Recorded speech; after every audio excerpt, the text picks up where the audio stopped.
points. I think in many ways the AU has come a long way since 2000 when it was transformed from the Organization of African Unity to the African Union. But I really think that the leadership challenge at the moment when it comes to the African Union is really to move from action to from commitment, to action. I think there are some solid documents that are on the table: the African Charter for Democracy, Elections and Good Governance, several human rights standards.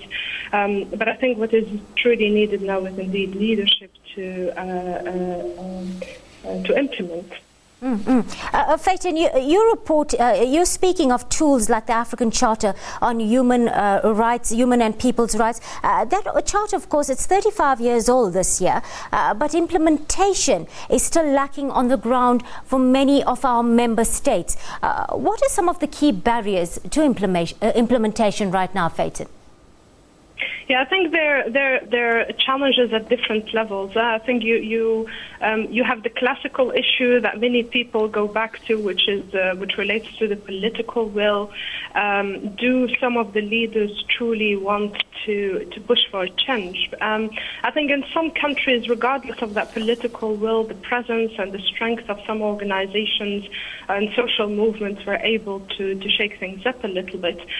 So we still have a political leadership, political will issue, a growing or closing space rather for some civil society organizations to push for that change. But I think there are also some real capacity issues there. That's in fact one of the issues that I'm working on at the moment, which relates to the implementation of some of these standards also at the regional level. We are in a situation now, if I take the African Charter, for instance, largely developed at the continental level, led from the continental level, but with very limited traction at the regional level.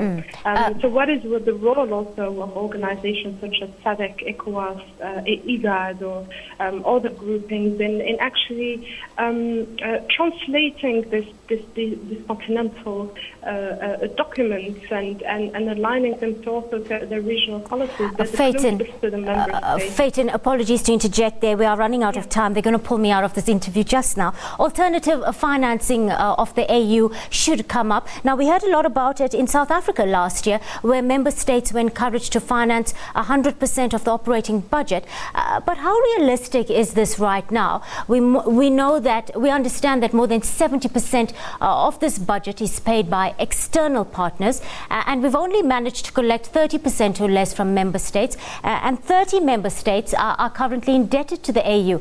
Is it just being overambitious for now? Well, I think Africa, to some degree, we have no other option. I think Dr. Dlamini Zuma is very right to say that we need to put our money where our mouth is. I think the member states really need to do more on that front. But I think the arrangement that is at the moment being discussed at the African Union, in my opinion, does not necessarily address the fundamental issues. I think changing the key for member states' contributions may not be enough. I think we really need to get to the bottom of it. Why are member states not paying? Is it a capacity issue? Is it a simple question of, simple, rather complex issue of truly believing in the African Union and pushing for it? It's becoming a heavyweight multilaterally, and I think our member states really need to look at freeing up some of the finances to be able to support the union. But at the moment, yes, I think it's an ambitious target. But there again, speaking of leadership, we really need leadership from some of the member states to make this move forward. Faten Aargen Clerx from the European Centre for Development Policy Management, speaking to us on the line from Brussels, Belgium. Thank you for your time on the SABC News Desk. Let's